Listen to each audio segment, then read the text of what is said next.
आदेश आदेश मैं एकतानाथ गुरु योगी तुलसीनाथ जी बापू श्री शनिदेव मंदिर भवनाथ तलेटी गिरनार जूनागढ़ गुजरात।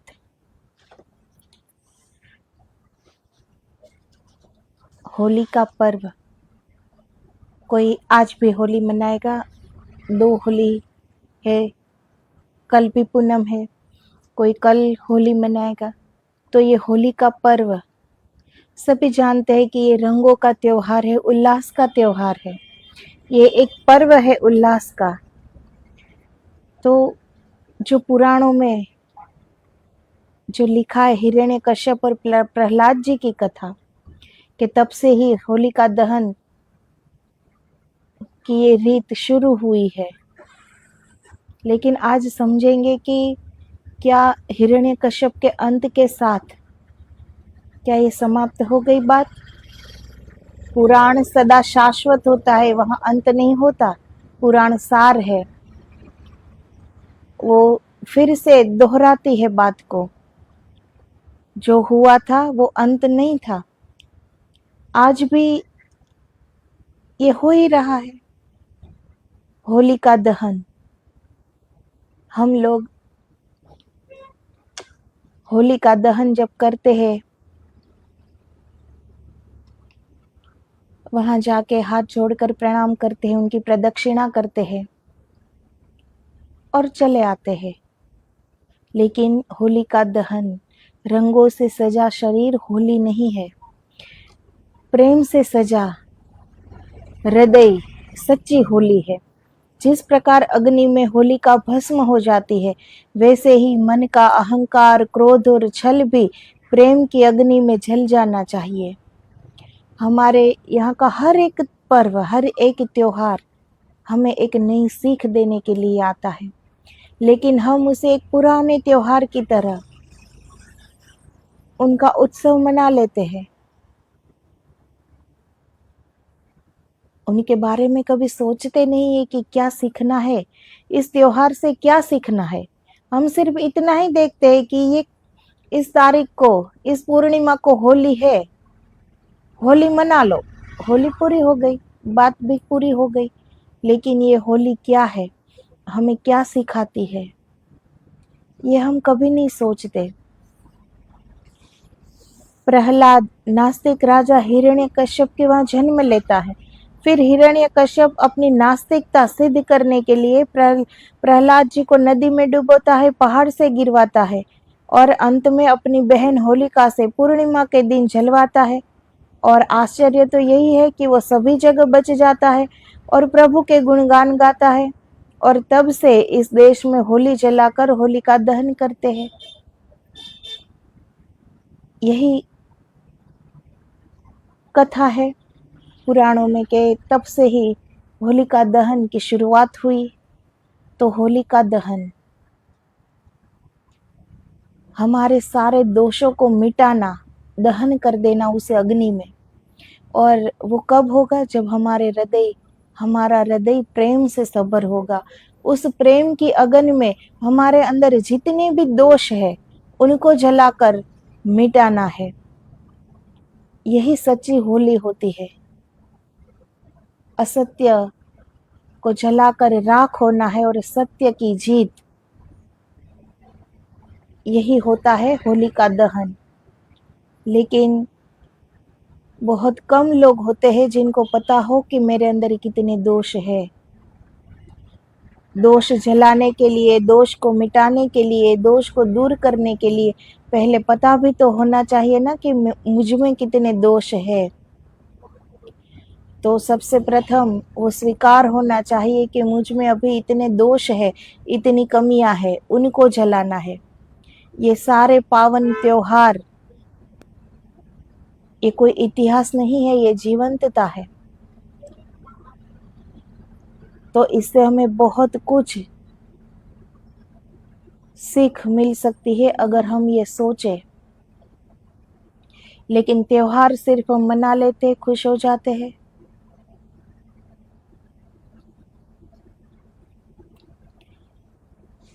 तो रंग गुलाल उड़ाते हैं, आनंद उत्सव मनाते हैं, लेकिन इनका मर्म क्या है? इस त्योहार का मर्म क्या है? तो पुराण में जो हुआ है वो तब हुआ था, ऐसा नहीं। वो वर्ण इन शक्तियों की ओर इंगित है। पुराण शाश्वत है। ऐसा कभी हुआ था कि नास्तिक के घर आस्तिक का जन्म हुआ था? ऐसा नहीं है। सदा ही नास्तिकता में ही आस्तिकता का जन्म होता है। तो ऐसा तभी उसी पुराण कथा में लिखा है। ऐसा नहीं है कि हिरण्यकश्यप के वहां ही एक भक्त का जन्म हुआ। ये सदा ही ऐसा होता है कि नास्तिकता से ही आस्तिकता का जन्म होता है। और होने का उपाय नहीं है। आस्तिक की तरह कोई पैदा हो ही नहीं सकता। पैदा तो सभी नास्तिक की तरह होते हैं, फिर उसी नास्तिकता में आस्तिकता का फूल लगता है। जब हमारा जन्म होता है तो तुरंत ही हम थोड़ा ईश्वर का नाम लेने लगते, इतने आस्तिक होते हैं कि हमें कुछ ईश्वर की दिव्यता का पता हो। कुछ भी तो पता नहीं होता, बिल्कुल कोरे तो होते हैं। लेकिन उसी नास्तिकता में आस्तिकता का फूल लगता है बाद में। तो नास्तिकता आस्तिकता की माँ है, पिता है। नास्तिकता के गर्भ से ही आस्तिकता का आविर्भाव होता है। जो पुराण में ये उल्लेख है वो रोज हो रहा है, हमारे भीतर हो रहा है। हमारे भीतर भी ये द्वंद होता ही रहता है ना। जैसे हिरण्यकश्यप अपनी नास्तिकता को सिद्ध करने के लिए वो प्रहलाद जी को कितने दुख देते हैं, उसे मारने की हर एक कोशिश करता है। तो ये हमारे भीतर, हमारे अंदर ये रोज होता है। लेकिन अंदर जो झांके, स्वयं के अंदर जो झांकना सीखा है उसे पता लगेगा। कहीं भी मनुष्य होगा, पुराण का सत्य दोहराया जाएगा। पुराण सार निचोड़ है, घटनाएं नहीं, इतिहास नहीं, मनुष्य के जीवन का अंतर्निहित सत्य है। जो पुराण में लिखा है, पुराण सत्य है, पुराण शाश्वत है। पुराण में लिखा हुआ का कोई अंत नहीं होता, वो फिर से दोहराया जाता है। जहां भी मनुष्य होता है सभी की यही दशा है। तो ये कोई घटना नहीं, ये कोई इतिहास नहीं, ये मनुष्य के जीवन का अंतर्निहित सत्य है। साधारणतः तुम समझते हो कि नास्तिक आस्तिक का विरोधी है, ये गलत है। नास्तिक बेचारा विरोधी होगा कैसे? नास्तिकता को आस्तिकता का पता ही नहीं। नास्तिकता आस्तिकता से अपरिचित है, मिलन नहीं हुआ।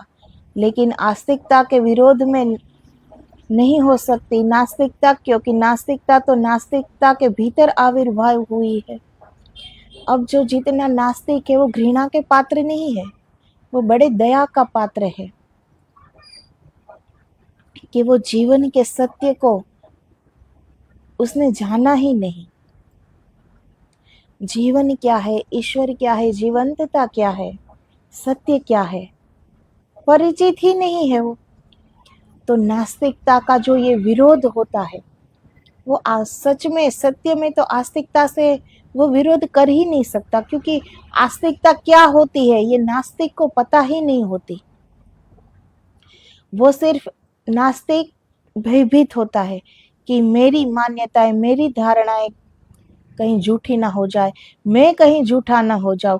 वो सत्य में सामने वाले को पीड़ा नहीं दे रहा है, वो अपने आप को बचा रहा है। वो बड़ी दया का पात्र है, वो घृणा के पात्र नहीं है। तो जहां भी हमें कोई ऐसा इंसान दिखे हिरण्यकश्यप जैसा, ऐसा नहीं कि हिरण्यकश्यप का अंत हो गया तब तो अब वो है ही नहीं। बहुत लोगों के अंदर हिरण्यकश्यप अभी जीवित है और किसी को पता भी नहीं लगता। वो स्वयं को पता नहीं लगता कि मेरे अंदर हिरण्यकश्यप जिंदा है। तो ऐसे लोगों के प्रति घृणा नहीं करनी चाहिए, क्योंकि उन्हें कुछ पता ही नहीं है। वो सिर्फ और सिर्फ अपनी मान्यता को बचाने के लिए जीता है, अपनी धारणाएं झूठी ना पड़ जाए, इन्हीं के लिए वो कोशिश में रहता है। और कुछ उसे पता ही नहीं होता। तो नास्तिकता जैसे बीज है और आस्तिकता उन्हीं का अंकुरण है। बीज का अपने अंकुर से कभी मिलना नहीं हुआ, हो भी कैसे सकता है? बीज अंकुर से मिलेगा भी कैसे? क्योंकि जब अंकुर होगा तब बीज नहीं होगा। जब तक बीज है तब तक अंकुर नहीं।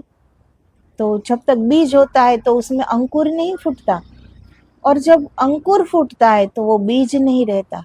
वो दोनों का मिलन नहीं हो सकता। तो आस्तिकता और नास्तिकता का कभी मिलन नहीं हो सकता।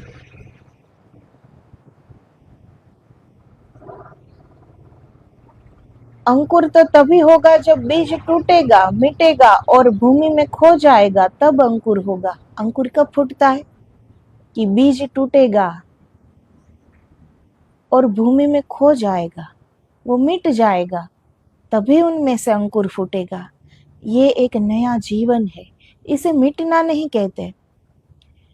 जैसे हमारा देहाभिमान चला जाए, हमें मिटना आ जाए, हम मिट जाए, बीच में से हट जाए और हमारी आत्मा परमात्मा में विलीन हो जाए, तो उसे मिटना नहीं कहते, उसे असीमता में, उसे अनंतता में विलीन होना कहते हैं, परमात्मा हो जाना कहते हैं।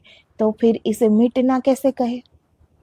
तो बीज का मिटना वही अंकुर का फूटना, वो तभी हो सकता है कि बीज जब मिट जाए, भूमि में खो जाए, तभी अंकुर फूटता है। लेकिन बीज के विसर्जन से, बीज के खो जाने से, बीज के तिरोहित हो जाने से बीज अंकुर का विरोधी कैसे हो सकता है? अब वो उनका विरोधी नहीं है, वो अपने आप को बचाने की चेष्टा बीज भी करता है कि कहीं मैं मर न जाऊं, कहीं मैं मिट न जाऊं, कहीं मैं खो न जाऊं। क्योंकि उसे पता नहीं है कि मेरे मिटने से ही एक जीवन शुरू होगा, इसीलिए वो अपने आप को बचा रहा है। वो अंकुर के प्रति कोई उनका विरोध नहीं है, क्योंकि अंकुर अभी देखा ही नहीं है बीज ने, ये उनका विरोध नहीं है, वो अपने आप को बचा रहा है। वो जो खोल बीज की है वो भीतर अंकुर को ही संभाले हुए है, ठीक समय के लिए, ठीक रीति के लिए, ठीक अवसर की तलाश में। लेकिन बीज को अंकुर का कुछ पता नहीं, और इसी अज्ञान में बीज संघर्ष भी कर सकता है। डर जाएगा कि कहीं खो न जाऊं, टूट न जाऊं, भयभीत होगा।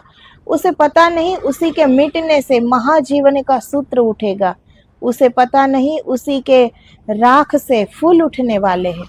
अब बीज को नहीं पता कि अगर मैं मिट जाऊंगा तभी अंकुर फूटेगा, मेरे मिटने से ही, मेरी राख से फूल खिलेंगे, फूल उठेंगे। तो ये अपने आप को बचाता है, अंकुर से कोई विरोध नहीं है। जैसे हिरण्यकश्यप, जिसे आस्तिकता का कोई पता ही नहीं, जिसे ईश्वर का कोई पता ही नहीं, जिसे सत्य का कोई पता ही नहीं, वो प्रहलाद जी को पीड़ा दे रहा है, दुख दे रहा है, लेकिन वास्तव में वो अपनी मान्यता को, अपनी धारणाएं को बचा रहा है, क्योंकि उनका मानना है कि ईश्वर मैं ही हूँ और कोई ईश्वर नहीं है। तो ये हम सभी के अंदर एक हिरण्यकश्यप होता है। हम भी कितनी ऐसी बातें होती है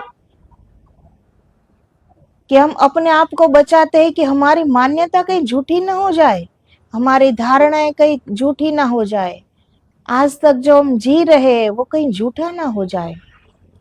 इसीलिए हमारे अंदर बहुत बार एक क्रांति घटती है, ऐसी सोच भी पैदा होती है, लेकिन हम मिटने को राजी नहीं होते, क्योंकि आज तक हमने जो माना, जो जाना, वो असत्य हो जाएगा अगर हमने सत्य की तरफ पैर उठा लिए। तो हमें ये स्वीकार करना पड़ेगा कि आज तक हमने जो जीवन जिया वो असत्य था, और ऐसा स्वीकार कौन करेगा भला? और अगर ये स्वीकार नहीं हुआ तो फिर सत्य की ओर जाना भी नहीं होगा। अगर मिटने को राजी नहीं, अगर ये स्वीकार करने को राजी नहीं कि जब तक ब्रह्म को जाना नहीं, जब तक सत्य को जाना नहीं, तब तक तो असत्य में ही जी रहे हैं ना। यहाँ कोई बीच का रास्ता नहीं होता, या तो सत्य में जियो या असत्य में जियो, यहाँ बीच का कोई रास्ता नहीं है। तो जब तक सत्य का पता नहीं है हम असत्य में ही जी रहे हैं। ये हम माने भी कि ना माने भी उससे कोई फर्क नहीं पड़ेगा।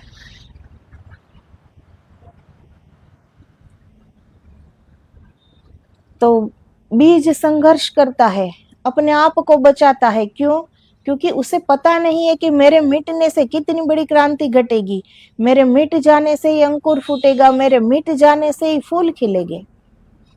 उसे नहीं पता, वो सिर्फ अपने आप को बचाने की चेष्टा कर रहा है, जैसे हिरण्यकश्यप कर रहा है।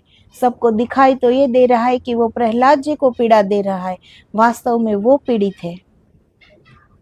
अंदर से वो कितना बौखलाया हुआ होगा कि मेरी जो मान्यता है कि झूठी ना पड़ जाए, मैं कहीं झूठा ना हो जाऊं, मेरा अहंकार कहीं झूठा ना हो जाए, अब तक मैंने जो धारणाएं की है कहीं वो गलत ना हो जाए। अपने आप को वो बचाने की कितनी कोशिश करता है।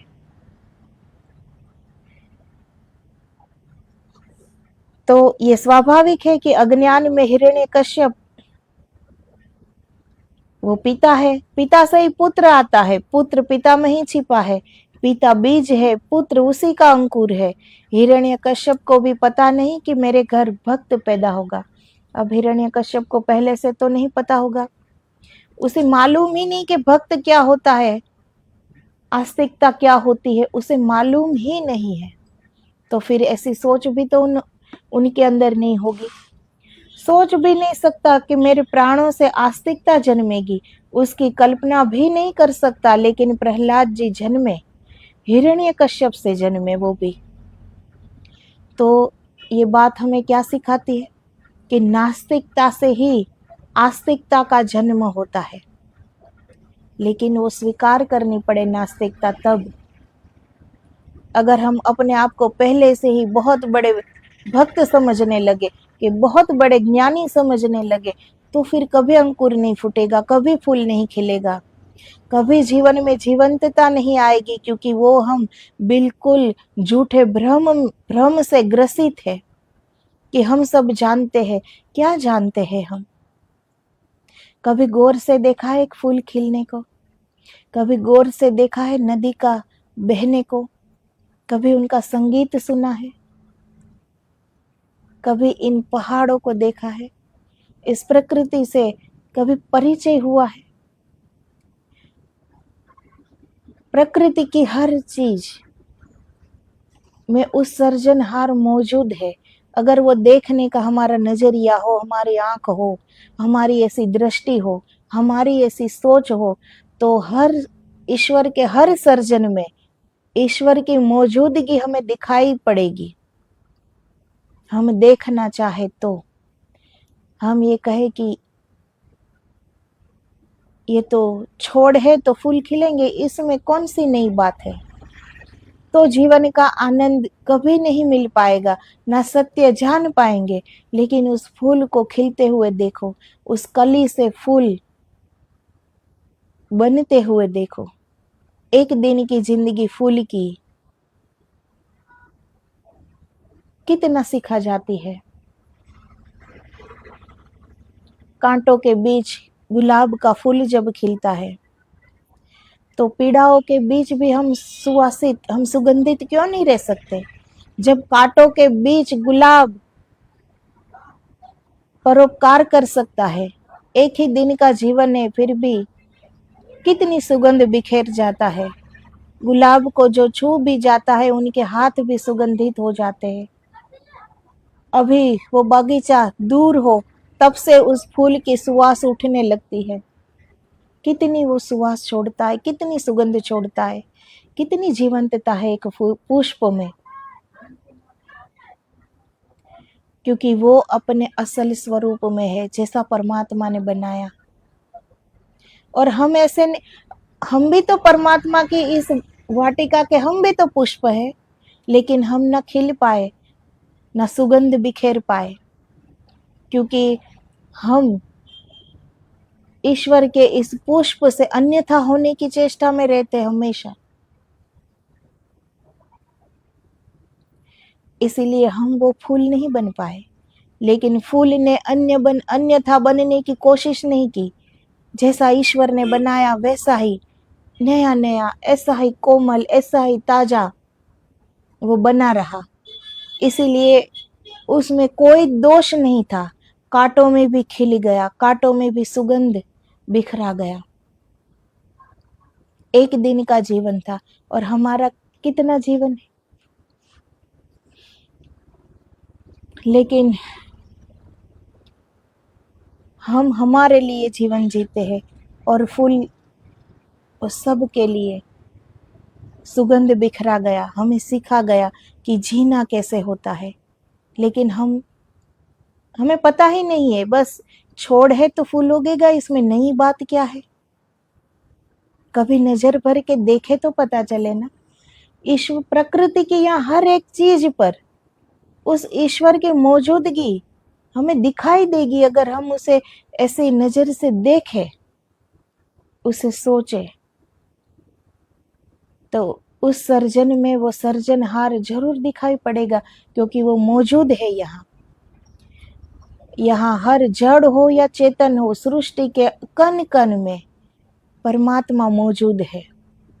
उनकी मौजूदगी का हमें एहसास तक नहीं। चलो रूबरू तो दिखता नहीं, लेकिन एहसास तक नहीं। हमारे अंदर की संवेदनाएं कितनी मर गई है कि जो चारों ओर है, हर जगह पर मौजूद है, उनका एहसास भी हम नहीं कर पाते। वो एहसास का स्पंदन हमारे अंदर होता ही नहीं। कितनी संवेदनाएं मर गई है हमारे अंदर। हम कितने अपने आप से, हम स्वयं से दूर चले गए हैं। इस दुनिया की भीड़ में हम अपने आप को खोते चले जा रहे हैं और हमें लगता है कि हम समय के साथ चल रहे हैं।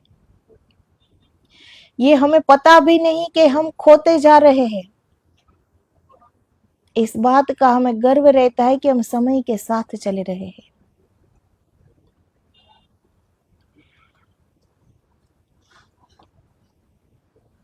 तो हिरण्यकश्यप ने अपने को बचाने की चेष्टा शुरू कर दी। घबरा गया होगा, डरा होगा।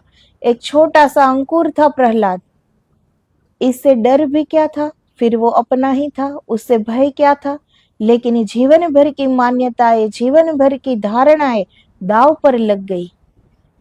जब प्रहलाद जी के ज्ञान की बात, जब प्रहलाद जी की सकारात्मकता की बात, जब प्रहलाद जी का ईश्वर के प्रति श्रद्धा की बात जब हिरण्यकश्यप ने सुनी होगी, कितना घबरा गया होगा, कितना डर गया होगा कि उसने अपने आप को बचाने की चेष्टा में कितना कुछ कर दिया। तो वो जो पीड़ा दे रहा था वो तो हमें दिख रही है कि प्रहलाद जी को इतना दुख दिया, लेकिन उसके अंदर उससे भी ज्यादा पीड़ा थी कि जीवन भर की मेरी मान्यताएं कहीं गलत न हो जाए, कहीं मेरा जीवन गलत न हो जाए। जो मैं अब तक जी रहा हूँ, जो मान कर जी रहा हूँ, जो मेरी धारणा है वो गलत न हो जाए। अपने आप को उसने कितना बचाया होगा, कितने बचाने की प्रयास की, कुछ बाकी न रखा। इतना मारने की कोशिश, हर तरह से मारने की कोशिश की प्रहलाद जी को। लेकिन श्रद्धा वो शाश्वत है, वो कभी मरती नहीं है। प्रहलाद जी है वो श्रद्धा का रूप है, वो विश्वास का रूप है, वो मरती नहीं है। ये जो हम बीच का रास्ता लाते हैं ना, कि श्रद्धा या तो होती है या नहीं होती, उसमें कोई सहूलियत नहीं होती बीच का कि हाँ मानता हूँ, मैं मानता हूँ। ये कोई जब उत्तर नहीं हुआ। या तो ईश्वर के प्रति श्रद्धा है, पूर्ण श्रद्धा है, या तो नहीं है। बीच का कोई रास्ता नहीं है। बीच का रास्ता हम अपने मन से बना लेते हैं, अपनी सहूलियत के लिए। रास्ता होता नहीं है। हर रास्ता परमात्मा की ओर जाता है, हर रास्ता। लेकिन हमने एक अलग रास्ता चुन लिया, संसार की ओर, बाहर की ओर। भीतर की यात्रा भूल गए। कितनी सहज, कितनी सरल बात है। ये कौन से वेद शास्त्र पढ़ने की भी आवश्यकता नहीं है। कोई पुराण, कोई दर्शन, कोई सांख्य पढ़ने की भी आवश्यकता नहीं। कितनी सहज बात है, सिर्फ इतना समझना कि मेरा स्वरूप क्या है। अगर ये शरीर मैं हूं, तो जब इसके अंदर से सांसें निकल जाती है, आत्मा निकल जाती है, तो ये शरीर ये क्या कर सकता है। तो आज जब हम जो कुछ भी हम कर रहे हैं, ये क्या मैं कर रहा हूं? तो वो तो हमारे अंदर की आत्मा के रूप में जो परमात्मा विराजमान है वो ही कर रहा है। ये शरीर तो कुछ नहीं कर रहा है, ये मन तो कुछ नहीं कर रहा है। ये शरीर के साथ मन जुड़ा हुआ है। अगर देह अभिमान चला गया, ये देह का भाव अगर चला जाए, हमारा अहंकार अगर गिर जाए, तो जो शेष बचता है वो परमात्मा ही, और वो ही सब करता है, वो ही कराता है। बीच में से हमें हटना आ जाए, मिटना आ जाए, तो कर्ता भाव चला जाएगा। तो ये तो प्रत्यक्ष बात है ना कि शरीर कुछ नहीं कर सकता आत्मा के बिना। तो सब कुछ ये आत्मा है, सब कुछ ये परमात्मा है, तो और जानना क्या है। तो फिर ये जानते ही अहंकार गिर जाना चाहिए ना कि मैं कुछ भी नहीं हूं, मेरे अंदर जो बैठा है वो ही कर रहा है। लेकिन हम उस साक्षी में कभी जी नहीं पाते कि जो हम कर रहे हैं, जो सोच रहे हैं, सब कुछ परमात्मा देख रहा है। कभी उनकी साक्षी भी नहीं मानी हमने, तो स्वयं उन्हीं को कैसे मानेंगे। फिर भी हम अपने आप को आस्तिक मानते हैं कि हम ईश्वर को मानते हैं। अगर ईश्वर को मानते होगे हम, तो चारों ओर उनकी ही मौजूदगी है, फिर क्यों गलत सोच, फिर क्यों गलत काम, फिर क्यों किसी की निंदा, फिर क्यों इतना स्वार्थ। अगर हम ईश्वर को मानते हैं तो कोई गलत कार्य हम कर ही नहीं पाते ना। तो हमें पता होना चाहिए ना कि ईश्वर की मौजूदगी कण कण में है, हर जगह उनकी मौजूदगी है, वो देख रहा है। तो कुछ हमसे गलत काम होगा ही नहीं। और अगर हो रहा है तो हम ईश्वर को नहीं मान रहे हैं, हम उनकी ये मर्यादा भी नहीं रख रहे कि वो देख रहा है फिर भी ये हम क्या कर रहे हैं। तो या तो हम ईश्वर को मानते हैं या ईश्वर को नहीं मानते हैं। जो स्वीकार कर लेता है, जो नास्तिक होता है ना, वो कभी कभी स्वीकार वो कर लेता है कि मैं ईश्वर को नहीं मानता। तो समझ में भी आता है, वो कोई गलत काम करे तो समझ में भी आता है कि चलो वो तो ईश्वर को मानता ही नहीं, वो पाप पुण्य को मानता ही नहीं, उसे पता ही नहीं कि ईश्वर देख रहा है, तो वो कुछ भी करेगा। लेकिन जो ये शोर मचाता है कि मैं बड़ा आस्तिक हूं, मैं ईश्वर को मानता हूं, और फिर बड़े मजे से गलत काम भी कर रहा है, तो फिर ऐसे आस्तिकों से तो नास्तिक अच्छा ना। कम से कम उसे पता तो है कि मैं नास्तिक हूं। अब आस्तिकों तो को पता भी नहीं है।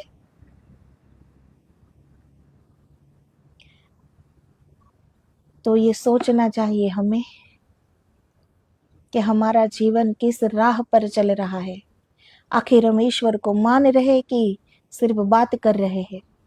हमें मुक्ति चाहिए सत्य में कि सिर्फ बात कर रहे हैं।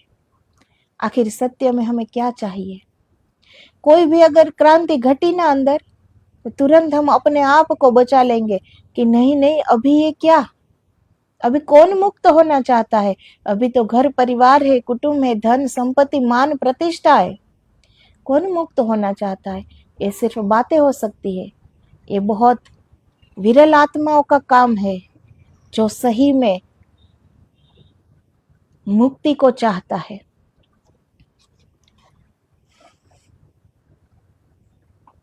तो हिरण्यकश्यप इतना नास्तिक था, और नास्तिकता से ही आस्तिकता का जन्म होता है, इसलिए वहां प्रहलाद जी का जन्म हुआ।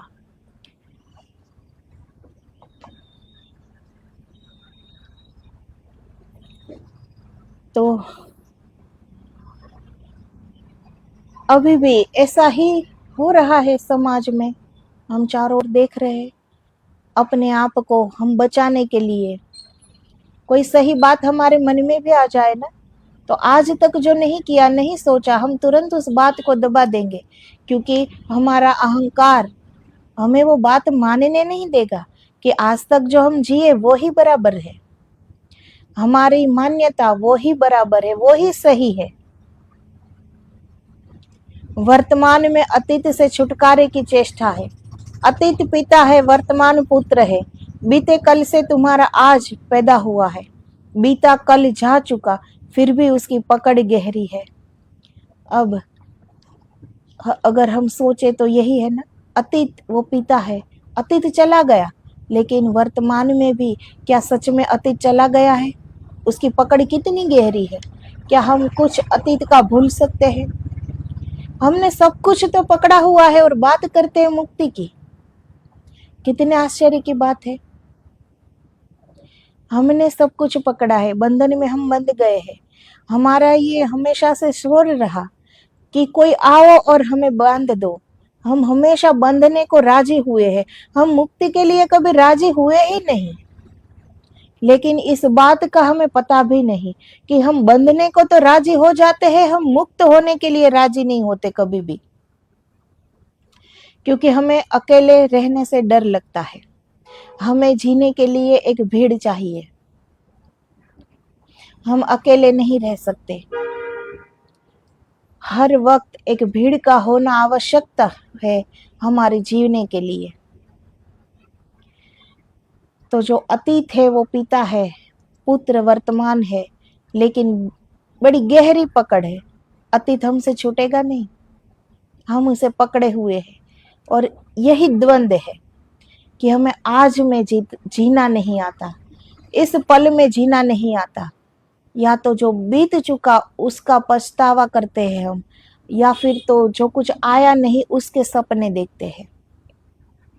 लेकिन हमने कभी भी हमारे आज में नहीं देखा, इस पल में नहीं देखा। ये जीवन हर क्षण बदलता है। एक क्षण के पहले जो हम होते हैं ना, वो दूसरे क्षण में नहीं होते। एक पल पहले जो हमारी सोच थी, वो दूसरे पल में वो ही सोच नहीं रहेगी। तो हर पल हमारा जीवन और मृत्यु वो साथ में हो रहा है, फिर भी हम मृत्यु से डरे हुए हैं। तो मृत्यु बड़ी सहज बात है, ये हमारे साथ हर रोज हर पल होता है। जो पल चली गई हमारी मृत्यु हो गई, नए पल में हमारा नया जीवन है। इस जीवन में कुछ सुख सीखना चाहिए। बीते हुए जीवन को छोड़ दो, वो अब कुछ नहीं हो सकता। लेकिन उसके सार से कि क्या सीखा, बात को नहीं पकड़ना है, उसके सार को पकड़ना है। क्या गलतियां की, क्या कमियां रहेगी, अब वो दोबारा न हो। ऐसे संभल कर जीना होता है, अतीत को पकड़ कर नहीं जीना होता। अतीत में की हुई गलतियां दोबारा न हो, तो उस बात के सार से हमें जीवन शुरू करना चाहिए। तो हर पल मृत्यु है, हर पल जीवन है।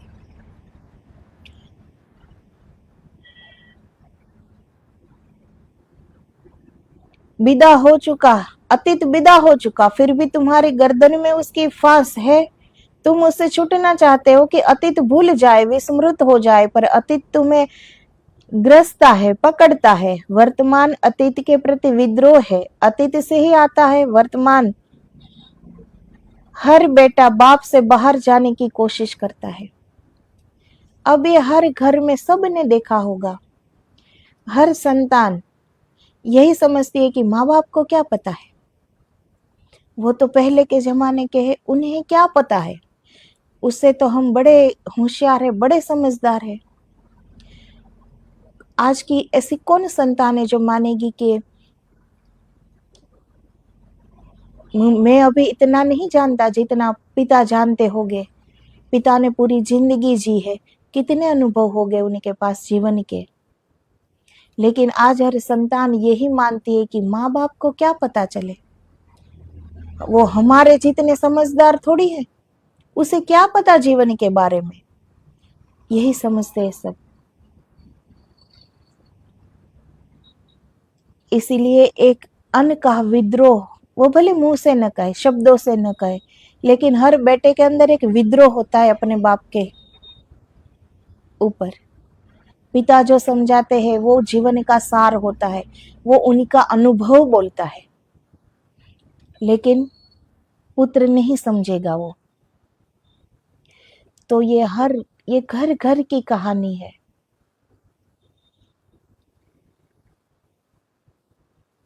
तुम प्रतिपल अपने अतीत से लड़ रहे हो, पिता से संघर्ष है ऐसा समझो।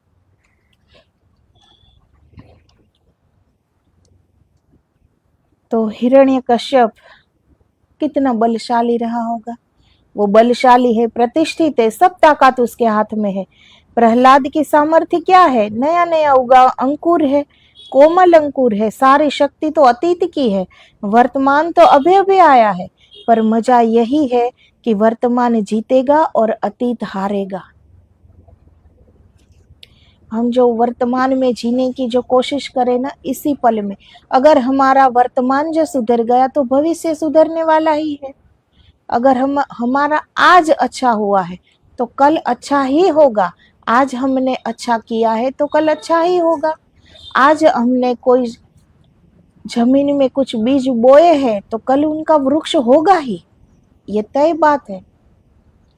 तो वर्तमान में जीना, वो उन्हीं की ही जीत होती है। वर्तमान जीवंतता है और अतीत मौत है। हिरण्यकश्यप के पास सब कुछ था, सैनिक थे, बल थे, मान थे, प्रतिष्ठा थी। वो जो चाहता वो करता, फिर भी हारता गया। हिरण्यकश्यप के पास क्या नहीं था? देवता भी डरते थे उनसे। सब कुछ था उनके पास, लेकिन वो नन्हे से प्रहलाद के पास हारते चले गए, हारते चले गए। शक्ति नहीं जीतती, जीवन जीतता है। शक्ति की तो कोई कमी नहीं थी हिरण्यकश्यप में, शक्ति तो बड़ा बलशाली था। और ये तो नया नया उगा हुआ एक अंकुर के जैसा था प्रहलाद। फिर भी प्रहलाद जीतता गया और हिरण्यकश्यप हारता गया। तो शक्ति नहीं जीतती, जीवन जीतता है। प्रतिष्ठा नहीं जीतती, सत्य जीतता है। अब हिरण्यकश्यप के पास कितने भी बल हो, कितनी भी प्रतिष्ठा हो, लेकिन जीतता जीवन ही है, जीतता सत्य ही है। असत्य कभी भी, उनकी जीत कभी ना हुई थी ना होगी। असत्य कभी नहीं जीतता। लेकिन हम असत्य में है, हम असत्य में जी रहे हैं, ये मानना भी तो पड़े ना। तो ये मानने वाला ये बहुत कम होते हैं, इसलिए फिर उसे मरना पड़ता है। जैसे हिरण्यकश्यप को मारने के लिए नारायण को नृसिंह अवतार धारण करना पड़ा और हिरण्यकश्यप को मारा उन्होंने। तो जिसके पास विकार नहीं है कि मैं असत्य की भूमि में जी रहा हूं, मेरा जीवन ही असत्य है,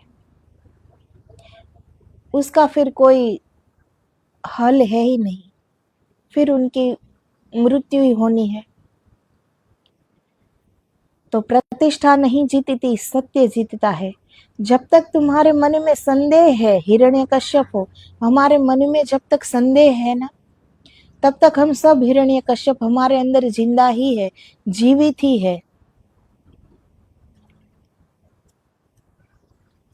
जब तक तुम्हारे अंदर उठते हैं श्रद्धा के अंकुरों को, तुम पहाड़ों से गिराओगे, पत्थरों से दबवाओगे, पानी में डुबाओगे, आग में जलाओगे, लेकिन उन्हें जला न पाओगे। उनको जलाने की कोशिश में तुम्हारे ही हाथ जल जाएंगे।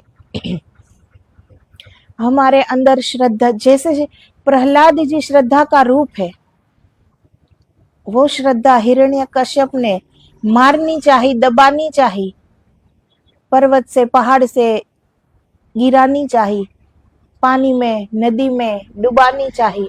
लेकिन क्या हुआ? तो श्रद्धा हमारे अंदर भी पनपती है। जब भी श्रद्धा का अंकुर फूटता है ना, संदेह बीच में आ जाता है। हम संदेह ला देते हैं बीच में कि सत्य की राह में, परमात्मा की राह में अगर आगे बढ़े तो संसार छूट जाएगा। और संसार के मोह से हम इतने ग्रसित है ना कि संसार को छूटना ये हमें पसंद नहीं होगा। परमात्मा की ओर जाएंगे, तो संसार छूटता चला जाएगा। और ये हमने संसार इतनी शक्ति से पकड़ा हुआ है, उसकी पकड़ तक थोड़ी भी पकड़ जाती नहीं है संसार से। बहुत बार क्रांति घटती है हमारे अंदर, लेकिन हमारी शंका, तुरंत हम उस श्रद्धा डग जाती है तुरंत ही। वो श्रद्धा का फूल खिल ही नहीं पाता, उससे पहले ही वो श्रद्धा दब जाती है। क्योंकि श्रद्धा का जन्म परमात्मा की ओर ले जाता है, और हम तुरंत अपना अहंकार, तुरंत अपना मन बीच में लाकर खड़ा कर देते हैं कि अभी तो घर है, परिवार है, मान है, प्रतिष्ठा है, धन है, संपत्ति है, अभी कहाँ परमात्मा की ओर जाना है, अभी तो ये संसार ही ठीक है। तो इस श्रद्धा के अंकुर जो हम दबाने की कोशिश करते हैं, तो हिरण्यकश्यप का काम तो कर रहे हैं हम। वो भी तो प्रहलाद जी को मरवाने की कोशिश में है ना। वैसे हम भी हमारे श्रद्धा के मरवाने की कोशिश में ही हमारी सारी चेष्टा उसी की तरफ होती है कि कोई श्रद्धा का बीज फूटा, अंकुर फूटा, फूल खिलने की तैयारी है, उससे पहले ही हम उसे दबा देते हैं, मार देते हैं। तो हम सब में एक हिरण्यकश्यप है जो हमारी श्रद्धा को मारने पे तुले हुए है, क्योंकि संसार छूट नहीं रहा है। तो परमात्मा की ओर जाना ये बहुत सरल घटना है, लेकिन हमने बहुत दुर्लभ बना दी है। हमें लगता है कि परमात्मा की ओर चल दिए, सत्य की ओर चल दिए तो सब कुछ छूट जाएगा, धन, परिवार, संपत्ति, घर बार सब छूट जाएगा। लेकिन ऐसा नहीं है। परमात्मा की राह में जो सत्य को जानता है, वो तो और भी अच्छे से अपना घर परिवार संभाल के रख सकता है। स्वयं को पता है कि सही राह क्या है, स्वयं को पता है कि सही जीवन क्या है। अपने घर परिवार वालों को भी वो सही राह दिखा सकता है। परमात्मा की ओर जाना मतलब कि सारे दोषों का मिट जाना। अब अंदर कोई दोष है ही नहीं, अंदर हृदय प्रेम से सभर हो गया। अब कितनी जीवंतता से हम घर परिवार में रह सकते हैं।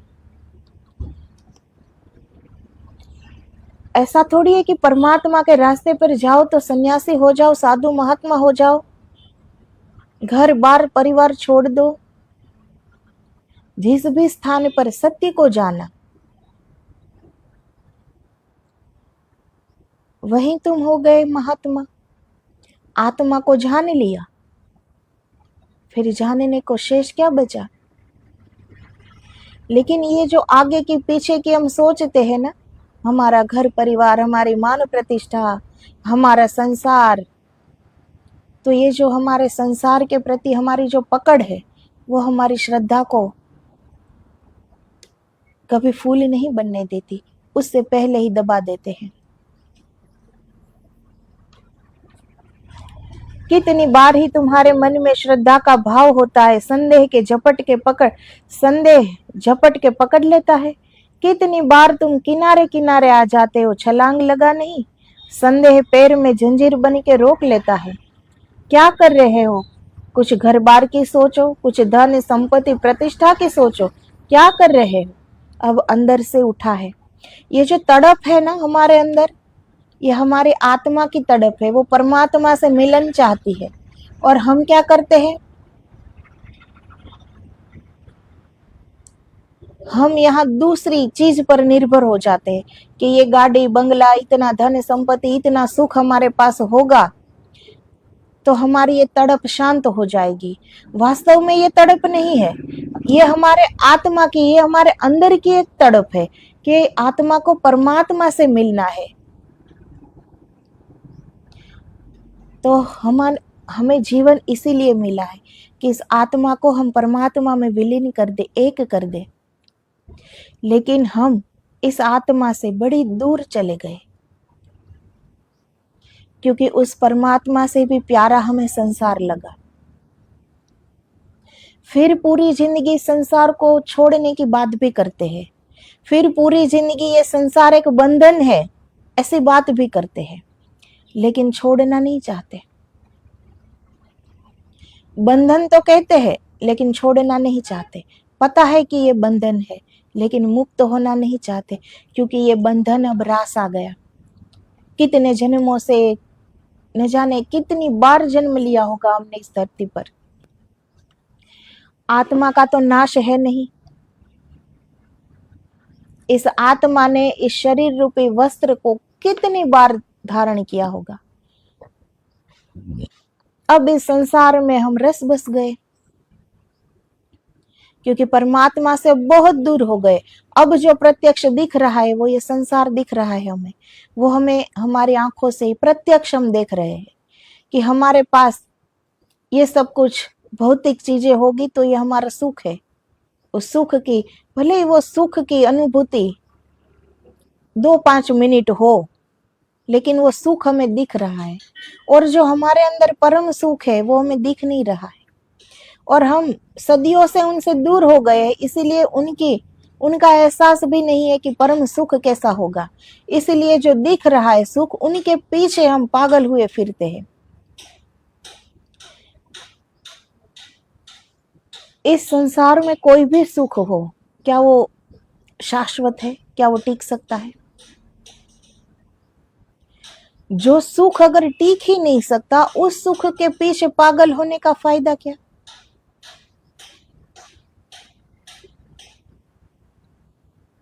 ये सबके अनुभव में होगी कि जिस चीज के लिए हम इतनी मेहनत करते हैं, इतना परिश्रम करते हैं, भागते हैं, दौड़ते हैं, ना रात देखी ना दिन देखा, वो चीज जब हम पा लेते हैं तो कितनी देर वो खुशी टिकती है? ये सबके अनुभव में होगा। कितनी देर वो खुशी टिकती है? थोड़ी देर, और फिर वो खुशी नहीं टिकती। इसीलिए हम दूसरी चीज पर अपनी दृष्टि जमा लेते हैं कि अब ये पाले तो और खुश हो जाएंगे। लेकिन तब भी हम ये समझना नहीं चाहते कि बाहर सुख है ही नहीं, ये मात्र एक भ्रम है। बाहर सुख है ही नहीं, फिर भी हम बाहर ही खोज रहे, इसलिए मिल नहीं रहा है। जो चीज जहां हो वही खोजनी चाहिए। परम सुख अगर पाना हो तो भीतर उतरना पड़ेगा, वो संसार में नहीं मिल सकता। परम सुख बहिर्मुखी यात्रा में नहीं मिलता, वो अंतर्मुखी होना पड़ेगा।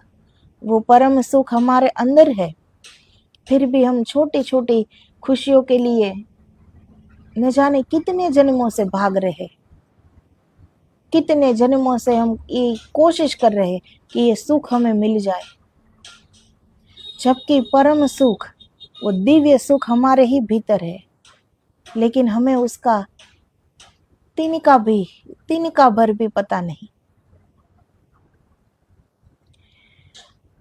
तो हमारे अंदर ये श्रद्धा का अंकुर तो फूट जाता है, लेकिन हम उसे फूल बनने नहीं देते। उससे पहले ही हमें उसे मार देते हैं, किनारे किनारे चलते हैं। कोई भी परमात्मा की राह पर चलने को राजी नहीं होता, तुरंत अपना संसार याद आ जाएगा।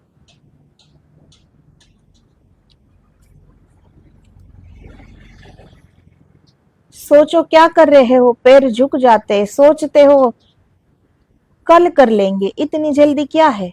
क्रांति कितनी बार तुम्हारे भीतर नई उन्मेष लेती है, कितनी बार तुम्हारे भीतर क्रांति का झंझावात आता है और तुम्हें बार बार संदेह का साथ पकड़कर रुक जाते हैं। ये तुम अपने भीतर खोजो, ये कथा कोई पुराण में खोजने की नहीं है, ये तुम्हारे प्राण में खोजने की है। तो ये हिरण्यकश्यप और प्रहलाद जी की जो कथा है, वो पुराणों में खोजने की कथा नहीं है, ये हमें हमारे अंदर खोजनी है। ये अपने भीतर खोजो, ये कथा कोई पुराण में खोजने की नहीं है, ये तुम्हारे प्राण में खोजने की है। ये पुराण तुम्हारे प्राणों में लिखा हुआ है। पुराण शाश्वत है, वो लिखा हुआ है, हमारे भीतर ही लिखा हुआ है। लेकिन हम अपने भीतर कब उतरे? तो हम सब डरे हुए हैं। वो भीतर का रास्ता अनजाना नहीं है, वो ही हमारा सच्चा घर है। अंदर विराजमान परमात्मा, उनसे मिलन, वही हमारा सच्चा कर्म है। लेकिन हम उनसे ही भागते फिरते हैं, और जो नहीं करना वो सब करते हैं। जो यहीं छूट जाना है वो सब इकट्ठा करते हैं, लेकिन सत्य की राह पर नहीं चलते। फिर भी नहीं चलते, कोई समझता नहीं है या किसी को पता नहीं है, ऐसा नहीं है। सबके अंदर श्रद्धा का अंकुर फूटता है, लेकिन स्वीकार नहीं करते हम।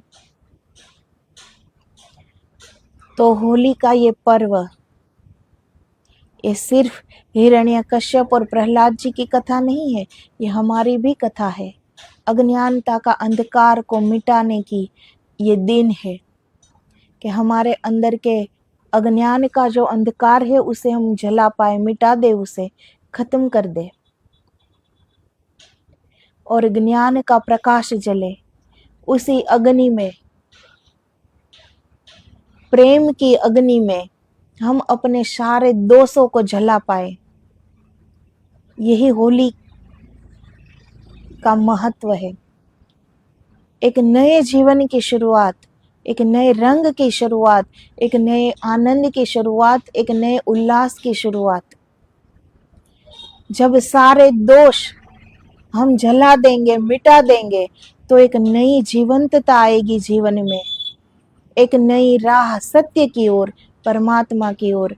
और यही सिखाते हैं हमें होली का दिन। तो आदेश आदेश, जय गिरनारी, जय गुरुदेव।